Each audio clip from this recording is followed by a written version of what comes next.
What's up, you guys, and welcome back to So by GG 101. So today I am giving you a recap review, whatever, of the new summer series called Dead of Summer. Okay, so first, right off the bat, let me tell you why I even was interested in seeing the show.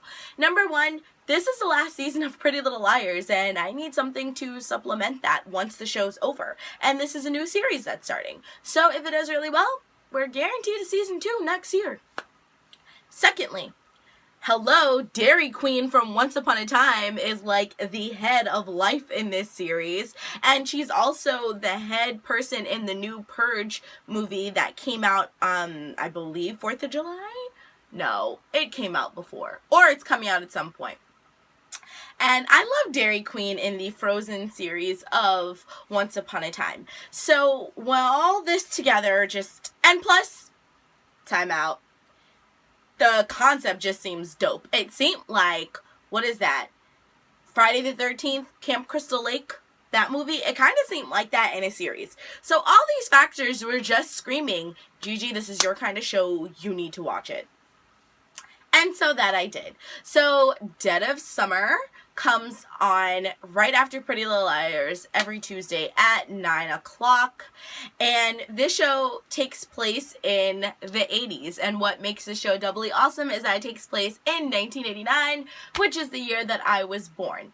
In the beginning, it's kind of hard to see that it's set in the 80s because the style is pretty modern.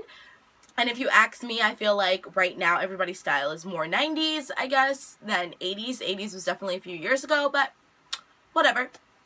So it takes place in 1989, and these camp counselors arrive at the camp 3 days before it's supposed to open, and all of the camp counselors have at one point gone to this Camp Stillwater, which is the name of the camp, except for one girl. It's her first year. And the series does kind of like a flashback. Well, that's how it starts. It starts off with a flashback of this like black guy playing piano in like 1871 or something, and all of a sudden a whole bunch of white people come in with guns blazing, and they like try to snatch him from the piano, and then they cut from that scene to like the lake, which is full of dead bodies. And like at first I was like, hold up, are we doing some KKK going on? I mean, what is happening? I'm so confused.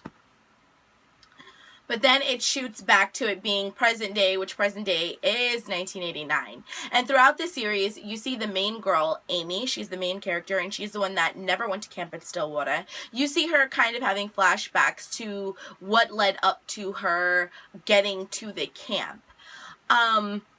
I'm not gonna lie, it was a little bit confusing to follow, and it didn't help that I was kind of like editing a video, so I had to rewind a couple of times to figure out what's going on. It was a little bit hard to follow, but basically this camp is based off of a ground where some kind of demonic, evil, ritualistic events took place, and now it's like haunted, and every fear that each camper has becomes real to them, but to everybody else, it seems like they're just hallucinating. You guys, this show, first of all, let's talk about the detective. There's this one detective, he's like the lead cop that's like investigating it, and he too used to go to Stillwater, the camp. He is so hot. What? This guy is so hot. What drags you more into a series than having a hot lead character? You guys, this guy is so freaking hot. Like, yes. Yes. That's all I can say is yes. Anyway, so basically in this series, the haunting is mainly of the main character, Amy. I'm presuming as the series goes on, we'll see the haunting of the other characters, but for now, we're just seeing the haunting of the main character, Amy, and what's haunting her is that apparently before she got to camp, she made friends with like the high school it girl named Margot, which is such an it girl 80s name. I don't know why, but it just is. And it just kind of shows their friendship and how their friendship became throughout the series. And then ultimately what is the lead of her haunting, which is the fact that Margot ends up dying, and she's reaching out to Amy, asking Amy for help, and Amy tries to pull her up because she like falls out of a window. Amy tries to pull her up, but she loses her grip, and Margot ends up falling and dying to her death. And that is kind of like they're revisiting the different hauntings of that, and it's just crazy. And like Dairy Queen, okay, she's just once again playing a very sinister character. Nobody understands what's going on. Creepy things are happening at the camp. Before all of that even started, you know, with the hallucinations and stuff like that, there was like some kind of butchered deer in the forest that the camp counselors found.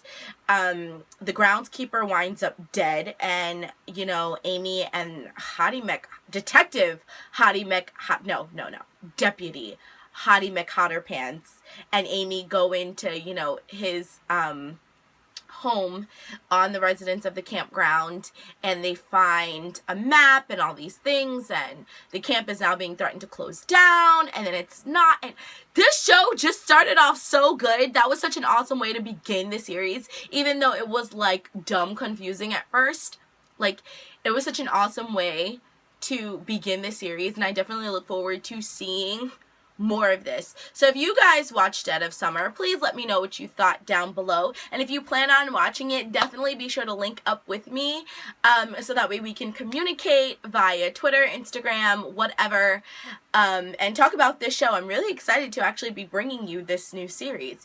The only question at this point is going to be, how am I going to film and upload? Because I normally film and upload my Pretty Little Liar recap, review, whatever's right after the episode airs, and Dead of Summer premieres literally after Pretty Little Liars ends. So I'm gonna have to figure that out. Maybe I'll end up uploading 2 every Tuesday nights. I don't know.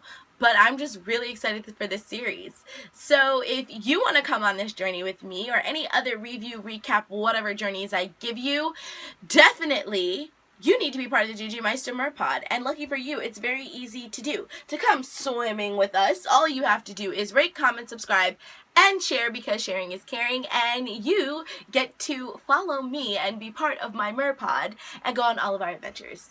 Thank you guys so much for watching. Love you guys so much. Loves and likes ya. Bye!